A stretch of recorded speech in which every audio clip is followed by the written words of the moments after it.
What goal should I set myself this year?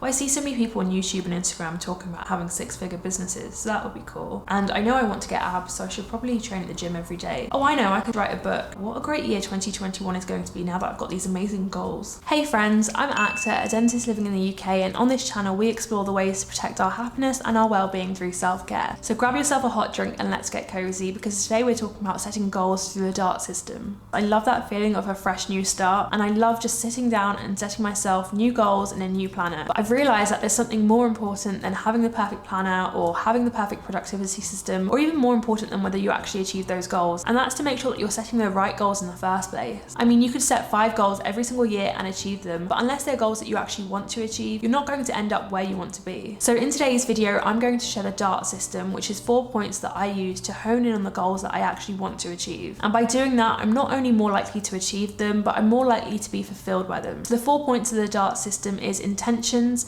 emotions, control, and voids.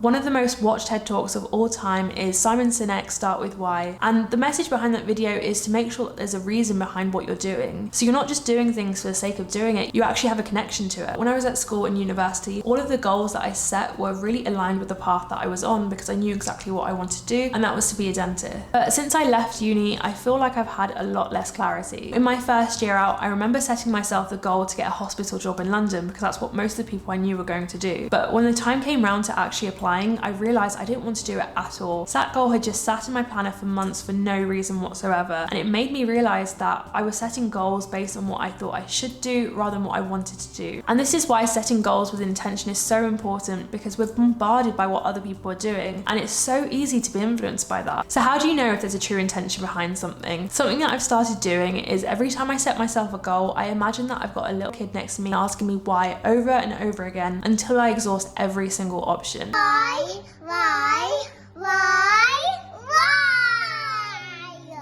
If I get stuck really easily, I quickly realise that there's not that much substance to the goal. But if it's something that I genuinely want to do and it's something that's quite aligned with the path that I'm on, then I'll find so many reasons to connect with it. So for example, with yoga, I was 100% influenced by social media, but I also found so many other reasons to connect with it. And because of that, it was something that I not only started, but kept up with.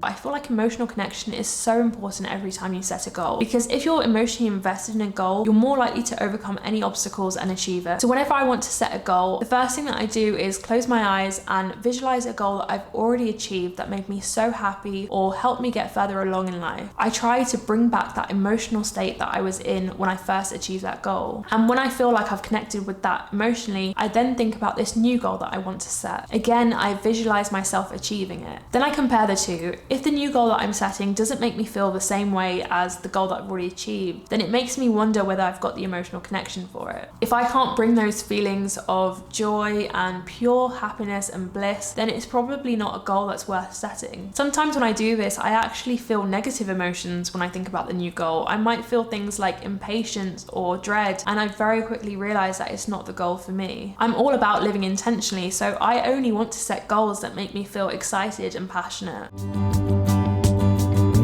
If you're really into goal setting, you've probably heard of SMART goals. The S stands for specific, and I feel like by setting specific goals, it really makes you think about what you actually have control over. So this year, I could very easily set myself the goal to reach 1,000 subscribers on YouTube, but I don't have any control over that. I can't force somebody to hit the subscribe button. The only thing that I can do is show up every single week and make videos, or learn how to do videography better so that my videos are a higher quality. I know some people who actually set goals about reaching a certain weight, and although that can seem like a really specific goal because you've set a number, at the same time, you don't know what number's going to show up when you step on the scales. Well, you might want to set yourself a goal to earn more money this year, but how can you reframe that goal to something that's more specific to something that's in your control? So instead, you could set yourself the goal to increase your confidence that you can ask for a raise, or to start a side hustle to earn more money. So in that way, I feel like those are more beneficial goals to set because they're something you have direct influence over. So I feel like for such a long time, I was only setting myself career goals and work goals, and then soon after that, fitness goals. And I feel like that's really common because that's what we tend to see the most on social media. Whenever I'm now feeling unfulfilled, instead of jumping straight to career goals, I take a step back and look at all of my different life areas. And this could include things like health and fitness, finances, relationships, spirituality, fun and recreation, personal growth, and community or making a difference. I try to give it a score 1 out of 10, and you can actually draw this out as a map to see which areas are thriving and which areas are being neglected. For any areas that score low, I try to think about how I would feel if that score was higher. What difference would that make in my life? And that can really help me to decide what goals I need. So I'm not somebody who likes to set so many goals because I want things to focus on. So even if I had multiple areas which were scoring really low, I wouldn't set a goal in every single area because I feel like that would be really overwhelming. Instead, I try to think about which goals or which areas would lead to the most amount of happiness and fulfillment in my life. So what's the 20% that's going to give me the 80%? You might actually be able to identify something called keystone habits or keystone goals, which is something that's talked about in The Power of Habit. And these are basically habits that lead to multiple positive effects. Thinking about the voids or what's missing in my life has really helped me to set goals that make a difference. They actually do help with my overall happiness and the way that I'm feeling. I'm not trying to fix things that aren't broken, I'm trying to water areas that have been neglected for so long. I do really believe that SMART goals are important, but I also think setting goals that you actually want to achieve is even more important. And I really hope that these 4 points help you set goals that make you feel more happy and more fulfilled. So thank you so much for watching, and I'll see you guys in the new year.